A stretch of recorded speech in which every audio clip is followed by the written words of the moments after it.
Assalamualaikum warahmatullahi wabarakatuh. Saya Aisyah Nuranisa Soleha dengan NPM A1024018. Di sini saya akan menjelaskan tentang praktikum judul glikolisis dalam sel ragi. Di mana pada praktikum judul ini memiliki 3 tujuan, yaitu ada yang pertama untuk mengetahui reaksi yang terjadi pada proses fermentasi senyawa organik dalam ubi. Yang kedua untuk mengetahui proses glikolisis dalam sel ragi dengan mengukur kadar glukosa yang tersisa, kadar etanol, dan CO2 yang dihasilkan. Yang ketiga ada untuk mengetahui pengaruh inhibitor arsenat dan suhu terhadap proses glikolisis. Di mana pada percobaan ini digunakan singkong dan ragi yang akan dibuat menjadi tape dengan proses fermentasi. Pada proses pembuatan tape ini dilakukan perebusan dengan variasi waktu yang berbeda-beda, yaitu dengan waktu 8 menit, 16 menit, 20 menit, 24 menit, dan 40 menit. Perbedaan variasi waktu perebusan ini untuk melihat berbagai tingkat kematangan dan tekstur singkong yang dihasilkan. Fungsi perebusan dengan waktu yang berbeda ini juga untuk mengetahui tingkat fermentasi yang dihasilkan, apakah berpengaruh pada tekstur atau dalam melakukan pemecahan substrat. Fermentasi dilakukan selama 3 hari 2 malam. Fermentasi ini melibatkan mikroorganisme yang mengubah pati menjadi gula, etanol, dan asam organik yang menghasilkan rasa manis, aroma yang khas, dan tekstur yang lembut.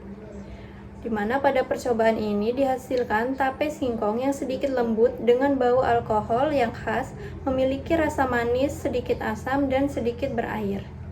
Pada percobaan ini, tape berperan sebagai sampel utama yang akan diuji, di mana setelah proses fermentasi selesai, dilakukan pembuatan suspensi ragi dengan perlakuan yang berbeda-beda. Pada percobaan digunakan arsenat yang berfungsi sebagai inhibitor yang dapat menghambat kerja enzim. Kemudian ditambahkannya larutan glukosa berfungsi sebagai substrat atau sumber energi mikroorganisme. Fungsi dari perebusan dengan waktu yang berbeda yaitu untuk mengetahui tingkat fermentasi yang dihasilkan, apakah berpengaruh pada tekstur atau dalam melakukan pemecahan substrat. Kemudian pada tujuan kedua yaitu proses glikolisis dalam sel ragi dengan mengukur kadar glukosa yang tersisa, kadar etanol, dan CO2 yang dihasilkan. Di mana glikolisis ini adalah perubahan glukosa menjadi asam pirufat.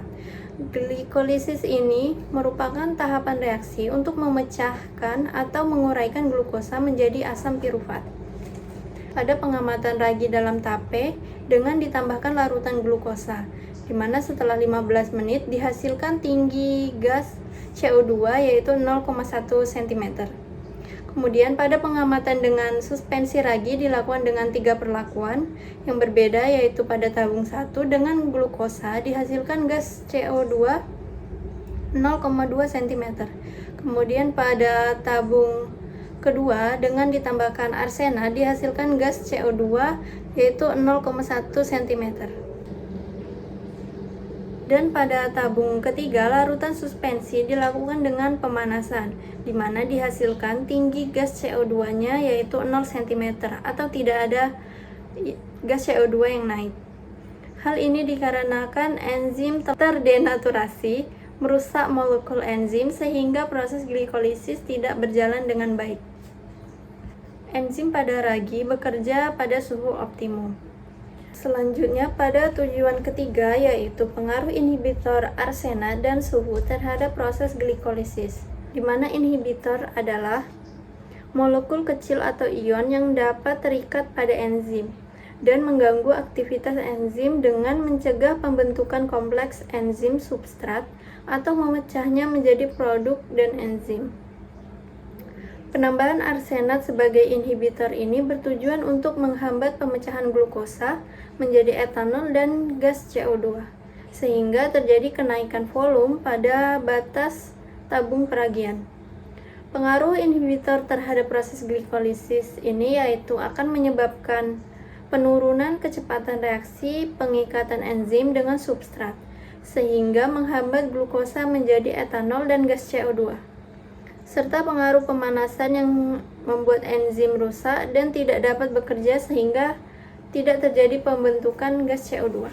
Mungkin itu saja penjelasan tentang praktikum biokimia dengan judul glikolisis dalam sel ragi. Wassalamualaikum warahmatullahi wabarakatuh.